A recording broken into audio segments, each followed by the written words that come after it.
COVID-19 মহামারীর ৫ বছর পর চীনে আবারও একটি নতুন ভাইরাসের প্রাদুর্ভাব দেখা দিয়েছে। এসএমপিভি নামে এই ভাইরাসটি দ্রুত ছড়িয়ে পড়ছে বলে গণমাধ্যমে খবর এসেছে।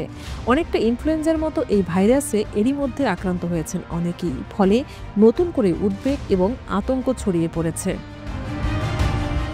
কিভাবে সংক্রমণ ঘটায় এসএমপিভি? চিকিৎসা বিশেষজ্ঞরা বলছেন এটিও করোনার মতো জ্বর, কাশি এবং শ্বাসকষ্ট দিয়ে শুরু। তবে কিছু ক্ষেত্রে ব্রঙ্কাইটিস এবং নিউমোনিয়ার মতো লক্ষণ দেখা দিতে পারে। হাঁচি, কাশি, সংস্পর্শ, হাত মেলানো বা স্পর্শ থেকে এই ভাইরাস ছড়িয়ে পড়তে পারে। এসএমপিভি ফ্লুর মতো উপসর্গ, বিশেষ করে শিশু এবং অসুস্থ ব্যক্তিদের মধ্যে গুরুতর শ্বাসকষ্টের সমস্যা সৃষ্টি করতে পারে।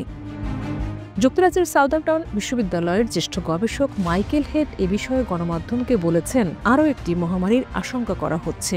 তবে এখনও কোন রোগটি মহামারী আকার ধারণ করবে সেটি নিশ্চিত না বলে আগাম মহামারীর নাম দেওয়া হয়েছে ডিজিজ এক্স। এদিকে এরই মধ্যে এসএমপিভির সাম্প্রতিক প্রাদুর্ভাব চিন্তার ভাঁজ ফেলেছে চিকিৎসক ও জনস্বাস্থ্য বিশেষজ্ঞদের কপালে। এদিকে বিভিন্ন প্রতিবেদন এবং সোশ্যাল মিডিয়ায় পোস্টে চীনের হাসপাতালগুলোতে রোগীদের উপচে পড়া ভিড় দেখা গেছে। কিছু সামাজিক মাধ্যম ব্যবহারকারীর দাবি, দেশটিতে এইচএমপিভি, ইনফ্লুয়েঞ্জা, মাইকোপ্লাজমা নিউমোনিয়া, এমনকি কোভিড-19 মতো একাধিক ভাইরাসের উপস্থিতি বেড়েছে। চীনের সামাজিক যোগাযোগ মাধ্যমে পোস্ট করা কয়েকটি ভিডিওতেও দেখা যায় করোনার সময়ে হাসপাতালে যেভাবে ভিড় তৈরি হয়েছিল, একই পরিস্থিতি তৈরি হয়েছে এইচএমপিভির প্রাদুর্ভাবেও।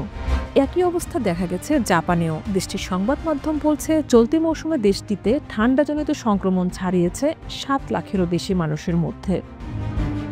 চীনের সংবাদ মাধ্যমগুলোতে প্রকাশিত সংবাদ থেকে জানা যাচ্ছে, দেশটিতে প্রতিনিয়ত এইচএমপিভি প্রকট হয়ে উঠলেও এখন পর্যন্ত বিশ্ব স্বাস্থ্য সংস্থা কিংবা দেশটির সরকার সতর্কতা জারি করেনি। যেভাবে ভাইরাসটি ছড়াচ্ছে তাতে করে যে কোনো সময় দেশটি জরুরি অবস্থা জারি করতে পারে বলেও দাবি বেশ কয়েকটি সংবাদ মাধ্যমের।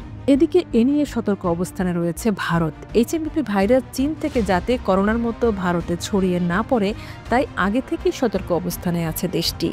ভারতের স্বাস্থ্য বিভাগের মহাপরিচালক অতুল গয়াল দেশটির গণমাধ্যমকে জানিয়েছেন, শ্বাস প্রশ্বাসজনিত কোনো সমস্যা এখন থেকে ছোট করে দেখার উপায় নেই। এ ধরনের জটিলতা দেখা দিলে দ্রুত চিকিৎসকের পরামর্শ নিতে হবে। গয়াল আরও বলেন, আপাতত ভয় পাওয়ার কিছু নেই, প্রাথমিকভাবে এটিকে সাধারণ ফ্লু বলেই মনে হচ্ছে। এখন পর্যন্ত শঙ্কার কোনো বার্তা আমাদের কাছে আসেনি, তবে যে কোনো পরিস্থিতি সামাল দিতে হাসপাতাল ও চিকিৎসকদের নির্দেশ দেওয়া আছে। এই ভাইরাসের প্রতিরোধ ও প্রতিকার কী? প্রায় ২ দশক আগে প্রথমবারের মতো এইচএমপিভি ভাইরাস শনাক্ত হলেও এখন পর্যন্ত এর কোনো টিকা আবিষ্কার হয়নি। চিকিৎসকরা বলছেন, করোনা মোকাবিলায় যেসব সতর্কতা নেওয়া হয়েছিল, একই পদক্ষেপে এই ভাইরাসও প্রতিরোধ করা সম্ভব। টানা ২০ সেকেন্ড ধরে সাবান ও পানি দিয়ে হাত ধোয়া, অপরিষ্কার হাতে নাক মুখ স্পর্শ না করা এবং আক্রান্ত ব্যক্তির থেকে নিরাপদ দূরত্ব বজায় রাখার মধ্য দিয়ে এইচএমপিভি থেকে নিরাপদ থাকার পরামর্শ দিয়েছেন তারা।